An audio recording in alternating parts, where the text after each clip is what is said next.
Hombres. Amigos, I mean. Tres amigos. Tres hombres. Tres hombres. With tres hombres who also are three amigos. Hey, welcome to another episode of the So Normal Podcast. I'm your host, Saul Jones, and I'm sitting here with our three amigos because it is the Three Amigos Middle of the Week episode. That's right. One amigo to my right here, my co-host, Brian Hoodie. That's me. And as always, Joel Cowan, our producer. Thanks, Saul. What's going on, guys? How you doing? I'm pretty good now. How about yourself? I'm feeling a little better. Yeah. Feeling, but before we do get started, I do want to remind everybody to go to our website at thisonormalpodcast.com. You can see everything about us there. It has links to all of our social media. Please follow us on Facebook, Twitter, Instagram, all that good stuff. It has links to all the episodes, iTunes, Spotify, Google Play Music. You guys know the deal. The main thing is we really want to say thank you to everybody who has subscribed and left comments and rated us 5 stars on iTunes. We really appreciate it. It's really helping us out. And as always, this episode is brought to you by the Serenity Housing Sober Living in Orange County, Mission Viejo, California. We highly recommend this place. If you need any info on it, please, if you need sober living down in South Orange County, please hit the contact link on the website and we will get you in touch. It's a great place. Yeah. Highly recommend it. Highly. Woo! So, all right. Well, Joel wanted to get something going this week, huh? So, what do you got for us, Joel? So I am diagnosed bipolar and addiction. What does that mean? So to me, that means I have to be extra careful. So Okay. what that means is that I was diagnosed with bipolar actually before I was diagnosed with addiction. So it wasn't. How old were you when you were diagnosed? I was diagnosed when I was 20. Okay. And you're what, 29 now, right? I'm 28. 28. Okay. So yeah, about the same age as All right. you. But yeah. Being dual diagnosed is something I think a lot of people are, but with bipolar in particular, I always feel like I have to experience things on a heightened level. In other words, things are a little more intense for me. Okay. Just because my mood shifts. I'm also important to note that I'm bipolar 1. What exactly does that mean? What exactly is bipolar 1? What happens with that? Bipolar 1 means you've had at least 1 week of straight mania. Where you're just way high. up. It's like you're on top of the world. Cleaning house, just running around like a little tweaker. Exactly. I had no idea there was several types of. Yeah, oh, yeah. There are 2 types. Okay. Or 2. And it also could represent. Is there only 2? There's 2 types? There's 2 types, 1 and 2. And two for me, I have type 1. For me, I have type 1. And what that means is that not only if you can be diagnosed with bipolar 1 if you have a week of mania or 2 weeks of severe depression. Okay. And severe depression, you mean like can't get out of bed, basically want to, end it, right? End it all. Damn. Yeah. I had, when I was in Nevada, my last roommate that I had, he had severe bipolar. It was, I honestly, I didn't know if I truly believed some of our mental illnesses at one point, like certain ones. I was like, I don't know. I've never actually seen anybody with it, Right. Dude, this kid had severe bipolar issues and, it was bad. And so I got to see him, since I lived with him, I got to see what he went through and it was miserable for him, man. Yeah. Like you're saying, Joel, like he's up one day, clean on top of the world and then crashes. And it feels like, he didn't want to take his medication. Is that something that you've had issues with? Yeah, acceptance is a big thing. Not only with addiction, but with mental health issues like bipolar. And for me, I went off my medication, which I don't recommend for anyone with this disorder. What happened when you went off it? Oh God, things slowly but surely started to spiral out of control, Okay. and then just total chaos at the end. Now, real quick, this is before you've even done cocaine. This is all before I've done cocaine. Okay, so now tell me this. When you started using cocaine, was it like, were you using to fight the bipolar issues, or were you using, like, is that part of why you used? I accepted at that point that I had bipolar before I started using cocaine. I turned to cocaine because, well, at first I took it. Yeah, let me hear your first time ever using it. What happened the first time you ever used coke? Well, maybe we should back up to the first time I was offered it. Okay. We should, yeah. Go ahead with that one, please. The first time I was offered it, I didn't take it. Actually, the first handful of times I was offered it, I didn't take it because I knew I had a condition. Okay. And so because of this condition, I knew that there might be a trigger. and I found that out later on. Right. I was offered it in college. I just remember a few of my friends, they were just doing it in one of the dorm rooms. They were just lining up, snorting cocaine. Yeah. And I was looking at it, and you have to be very specific when Hoodie's in the room, snorting the cocaine. He likes to put the needles in what his is arm. that? don't. And do why would that. one do it? So when I saw the lines there, I'm like thinking to myself, like, okay, I'm still logical enough to the point where, in that moment in time, I was thinking to myself, like, this is a bad idea. I know I have this issue with mania and depression. I know that my dopamine levels could go out of control again if I take or snort cocaine, and I knew at that time it was a great call. Later on, let's say like a few years down the road, I'm living back in San Diego. I have a feeling there's going to be a girl in the next part of this story. There always is. Isn't there, though? Hopefully I'm not. Hopefully I'm not alone in that either, because it's true. It was a female. Okay, It so was a chick. one-on-one, it's just you're hanging out with her. Is she your girlfriend at the time? No, just a friend. Just a friend. You're hanging out with this girl, and it's just you two hanging out at a place, and Yeah. she's got to blow. She sounds awesome, bro. Don't threaten me with a good time. Yeah, but she made me pay for it. Oh no. So I think I was already in debt there. I was like, I owe this to myself to do some cocaine. I don't know. I don't know what I'm doing. Oh my god. Oh my god. She was like, hey, we're gonna buy some blow. I was like, oh, And we're going to use your money to do it. Yeah, that's Yeah, now it makes I was sense. taken advantage of severely. Yeah. Well, how much did you get to snort? Half of it? I didn't get hooked though, but I did probably a couple lines. That's it. So at what point were you like, Oops. like, I need this every day, or like, no, I need to start like, I'm Not gonna do till more 2 of this? years later. What? Wait, hold on. I've never heard of that before. Dude, sir. You're gonna have to go into detail. I've explained in the Joel and Saul Get Dramatic episode Yeah. that what happened was, it's like I have this huge snowball. Mm-hmm. Like, it's massive. Go And- on. Pun intended. We all thought it. Come on. We all thought it. We got excited. Hood was about to pat him down. Oh, hell yeah. Had a syringe halfway up his so- pocket. Wait, where's that? So what happened was, Mhm. when you have a large snowball or Mhm. massive snowball, because I think that No, sounds like you're what saying we're going for. You're saying the snowball being Effect? momentum, not being an Momentum. actual snowball of cocaine. Yeah, it's hard to be get fair. that snowball moving Yeah, at let's first. So like clarify. that first line of cocaine or second line of cocaine Right. isn't going to get that ball Yeah, moving. it has to slowly grow. And then all of a build. sudden it's slowly that got the ball rolling, but it's still moving very, very slowly. Mhm. And then it took a couple years, and and then it must have No, been you were doing it off and on, just here and there. not even. So I didn't never- try to. you I didn't didn't try it try- again until a year later. And when you did it that year later, were you just off to the races after that time? No, You had time in I between again? I didn't do it again for another year after Okay. that. So like you're saying, the small This snowball very- just building. And then how long did it take before that thing was like, here we go? It was just a night out at the bar. Okay. Was anything different about this night? Was there anything different going on in your Yeah, life yeah. this time? I was offered to me by a dealer, Okay. but I didn't know what he was up to. He's just like, hey, do you want to go into the bathroom and snort some of this? And you were like, I just thought he wanted me to blow him, so I went. I'm just teasing. Well, he did the whole snort thing. Oh, sorry. I was speaking, Sign language? I was speaking of what I would be wanting if I was Joel. So, because it makes sense, though, when you think about it. 'Cause No. first you've tried it, and then now you've kind of tried it again a while later, and you've tried it again, and now you're in a scenario, or were you drinking at the bar? Yeah, sure.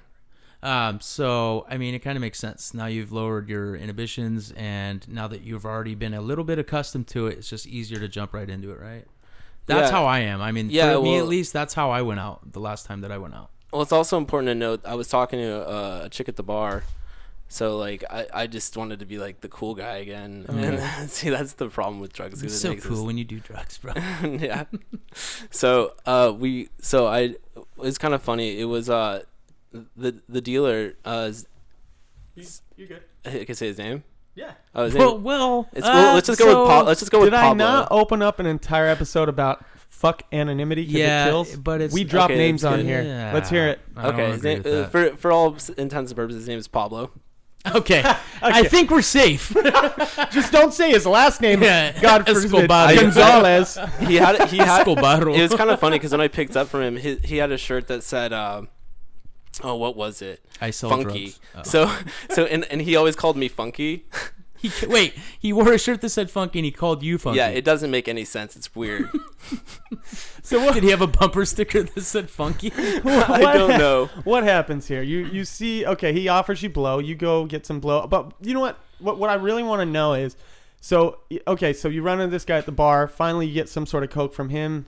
And I've been talking to a chick that night. You've been talking to a chick that night. This is a separate incident. So a woman again, you're hanging out with. So is that a common thing? Like I met her there too at that night. So. Has that been a common thing within your addiction? Where yeah, absolutely, dude. There's been that whole like combination of sex and cocaine thing. And I'm not blaming women. I'm blaming our own what is it? Intuitions or is that inhibition? Yeah, inhibitions. I mean, there we go.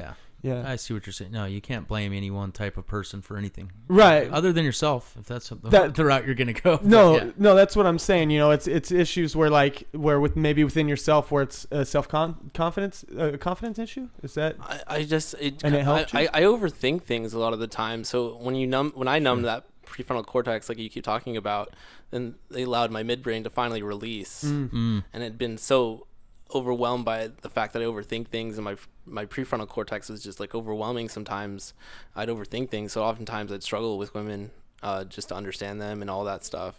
And I was too kind. Alcohol, liquid courage. I mean, yeah, most people do struggle with that. They just don't admit it. Hoodie, have you struggled with that before?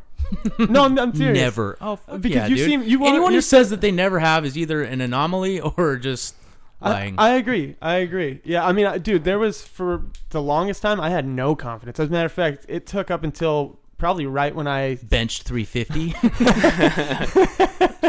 with one arm. It was probably right when I went into treatment, and I had finally, started. We were going through the separation, and it just something about when I started realizing that I thought that only my wife would be the only person that thought I was worth anything. I actually witnessed that transformation firsthand, and I agree with that. Yeah, I went through. I mean, it was a lot of that for me with the opiates. It was even with just being around people that weren't women, but also women.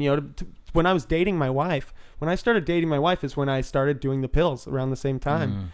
And once I, was doing the pills, all of a sudden I didn't mind hanging out with her. Before that, dude, I would have to have either another friend around when we'd hang out. I'd wait all night till my brother got off and then tell her, okay, now we can hang out. Yeah. Well, I mean, that's just human nature. I think the difference is that some people just acclimate quicker than others. Yeah. But I think there's never been a person who's walked this earth that's never struggled with that at some point. I just wonder because, this guy looks like fucking Thor. We're two nerds over here. I don't think it's just men that use drugs in order to interact with the opposite sex. I think it's the same way for women, isn't it? Wouldn't you say? For sure. There's no way we'll really know. Yeah, I mean, I'm gonna have to take my best guess and say yes, but correct me if I'm wrong, ladies. I would assume so. I mean, I can't speak for women. I'm not a woman, never been one. But has been called. It's just interesting to think about. Yeah. Well, so I mean, drugs. It seems like they've played a huge part in your relationship with women. Then is that? Oh, absolutely. Okay. So was there any when you started using the cocaine, did it right away affect your bipolar disorder? Or did you notice that instantly? That night? No, just kind of, is that the night that you just really started using cocaine? That's the funny thing is I wasn't even aware that cocaine was doing anything because it would just sober me up. Mm-hmm. I think that's how a lot of people understand it when they're drinking a lot of alcohol. Well, I understand it. That means you are sufficiently fucked up. Yeah, you can't feel the effects of cocaine. You, sir, have definitely been drinking. Oh shit. So yeah, when I was drinking heavily that first time, and I did that first line, I was like, oh, this feels okay. Like I didn't think anything of it, and then eventually 2 years down the road, I started, with the fact that take me from the point where you're doing cocaine every day, right? When that starts up, do you notice it affecting your bipolar disorder right away? Oh, by that time, Yeah. I'm so heavily induced into my addiction that I feel like I am totally losing my mind, even though I'm taking my medications that's prescribed, because it's just being counterbalanced by the cocaine. By the cocaine. Especially on the come down, I'd imagine. That had to have been hell. That's why. And then I was also given Ativan for bipolar and anxiety. Yeah. So I would just take that as for coming down. I looked it up, and it's like it actually really helps. Oh, I did with that with meth. I'd stay up for 3 days. Once the voices and the people popped up, I was like, let me just put you away with this little pill here. I got you, bro. Hold on. So, Joel, what's your experience been like getting sober, dealing with both disorders? Because now it's not like just somebody going into a treatment center. It's like, oh, you know, I need to get off the substance. I also have trauma or whatever their issues are. It's you have to take certain medications, and then there's medications that that the doctors would like you to take that you can't take, right? Is that correct? Like addictive medication, like possibly the medications you can abuse. Yeah, exactly. Either medication that you could abuse, or even like medication that some of us addicts use to get off stuff, like maybe gabapentin or something like that, or I don't know. But then you maybe can't take that because of it would affect your bipolar. I think nothing like that. I think it's just the like Adderall I can't take. Right. But they've asked you to take it before. No, they don't know what it would be like for me to take it, because there's no way to really know, but there's a good guess at what would happen. Well, for me, so just to cut in real quick, growing up, I was on a handful of pills. I had all sorts of shit wrong with me. Really? So yeah, from the time I was like 8, diagnosed with ADHD and a bunch of other shit. By the time I was like 10 years old, I was like in a handful of shit. And the thing is, once you start taking one pill, and keep in mind this was 20 years ago, but once you start taking one pill, then that causes some sort of reaction or adverse effect that they want to give you another pill to correct, and before you know it, you're taking a ton of shit, most of which you probably don't need. I haven't taken medication since I was 18 years old, when I was of my own free will, but I think in everyone's case is different. I don't know how it is for you, Joel, but for me, once I got off, I think I was so chemically dependent because I took pills as a kid that definitely influenced and contributed to my drug addiction, because I was always I'm on the opposite end of the spectrum, because I never took pills as a kid, not until I was 20 years old. Oh yeah, so literally the exact opposite. Going back to what you were saying, Hoodie, I noticed at treatment centers that I've been at, children that were or people, other clients have told me that when they were children, they were given Adderall or or Ritalin or that Vyvanse, that type of stuff. Adderall, Ritalin, Zoloft, Wellbutrin. I was on it all, man. No, I was going more of the ADHD medication. You know what I mean? And Wellbutrin is for both. Zoloft is just depression, as far as I know. But Zoloft, no, I mean, I know what those are, but what I'm saying is it's specifically the ones that are amphetamines, or that either turn to amphetamine. I guess Vyvanse would be an amphetamine once you piss it out. I believe going into your body. Wellbutrin is similar to Adderall in that aspect. Is not. It is. No, it works off the dopamine receptors in your brain. It's similar to an SSRI, but instead of working off the serotonins, it works off the dopamine receptors. Oh, okay. But but it is prescribed. Yeah, for that type of thing. I see what you're saying, though. Okay. But I'm talking ones that are amphetamines. The amphetamines, people that I've known that when they were children that took amphetamines, when they got older, have been meth heads. More prone to being meth heads. And I've known people that were put on like Mikey. Mikey was put on a bunch of opiates when he was younger, like Vicodin and all that kind of shit.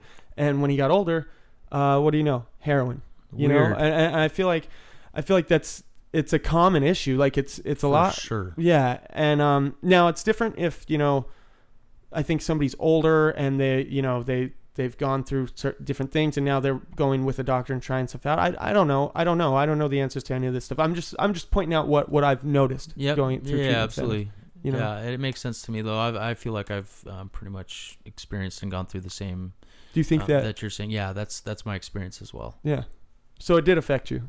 Oh yes, yes it did. I mean, who's to say for sure, but I feel like it definitely did. I don't, growing up, most of my friends that I grew up with weren't like me, and I feel like once we started getting a little bit older, 18, 19, 20, there was some clear differences as to their desire to always be fucked up on something and mine. So yeah, pretty clear cut. Yeah. And I'm not saying that's the only thing. Don't get me wrong. I was also clearly born with something different in my brain than they were, but there's all these different factors that go into play when you're talking about this stuff. That's just how I feel about it, though. Yeah, I mean, absolutely. Obviously, you're either an addict or you're not. I'm not saying nothing can turn somebody into an addict. Nothing can prevent somebody from becoming an addict. You're an addict or you're not. You're born that way. It's genetics. It's proven. They know this now. Yeah. If you're a child and you are an addict or you have that gene in you, and then you're more prone to that, and then they're giving you these drugs that are amphetamines or opiates. I mean, come on, guys. What do you think is going to happen? It's right. It's in there, and of course it's going to come out. And not only that, but you're messing with the brain chemistry and all sorts of other stuff that goes along with it. When you keep a kid from 8 to 18, that was more than half of my life at that point. That was most of my brain development stages. Now, so who knows? Now I get it. Why I'm Joel, so this makes stupid sense now, huh? This fucking dummy over here. This makes total sense. So I don't see it, but yes, you do. Hey, Joel. Yeah, you do. But you got to think though. I mean, seriously. Joel just passed me a note. Joel just passed me a note that says I agree. I'm not with stupid, an arrow pointing to me. But no, dude, seriously, you got to think about it, man. Tell me how that's not going to have some sort of long-term effects. I mean, who knows what it's even done to my brain. It's proven that it did have effects because you know how I always like to talk about the prefrontal cortex. And right. Prefrontal cortex, where we have all of our characteristics, our morals, our everything about us. Everything that makes you is in your prefrontal cortex. That doesn't fully develop until you're 25 years old. Yeah. So if you're taking any substance, alcohol included, by the way, that's why I don't know why it's age 21 to drink. Because if you're drinking because taxes and money. Probably. You love to For go to sure. God, this dude, guy, don't get me started, bro. Do you sit on a porch the rest of the day after this and yell at youngsters walking on your lawn? Whippersnappers? No.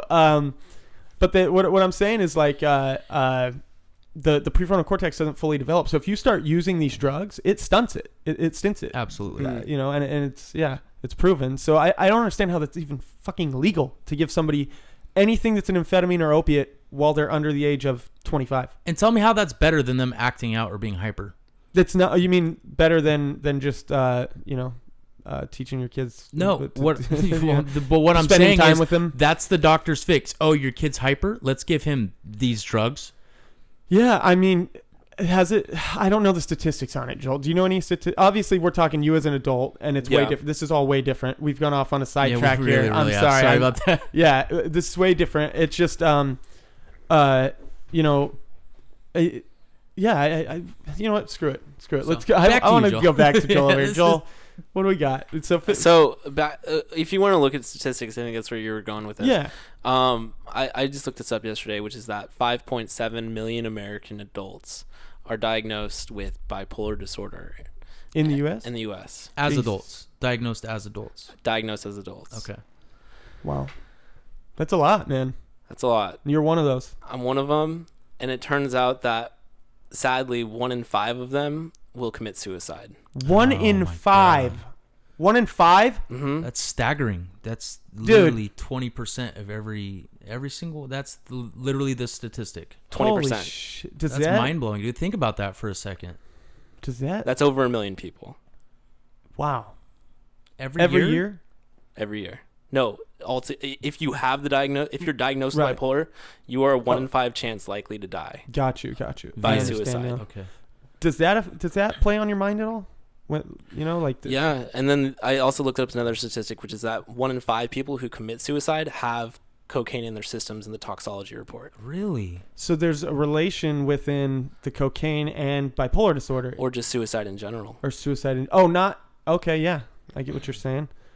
Wow, man. Well, possibly because of the euphoria that it releases and all the chemicals. The come down, maybe. Yeah, when you crash, it's. Like I was asking you, that's got to be hell. And so maybe we're circling back to that. There are just some... Well, I wanted to also touch base on one more thing, which is that I think some people get confused about having bipolar disorder versus being bipolar. And there is no one who is bipolar. And the reason being is that it's a condition. It's a chronic illness, not permanent.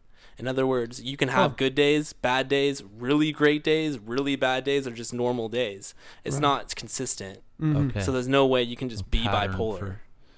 Okay. There's also mixed episodes too, which are also very interesting to go through. Have you been through one? I've been through a mixed episode as well. Do you feel comfortable taking? It'd be really awesome. Yeah. I think we're getting to that point where it's like, okay, so a mixed episode is where you experience multiple symptoms at the same time, which is a high and a low, which is pretty gnarly. It's like internally versus externally. How are you both high and low at the same time? Like externally, I'm rushing around. I'm running around the house trying to like clean stuff or move furniture around or something. And then internally, I'm feeling like a deep inner struggle of pain. So what has happened to you? What have you done when you've been through that? What do you do? What did you do? I had to go to the hospital. So you went to the hospital? Yeah, it was a long trek.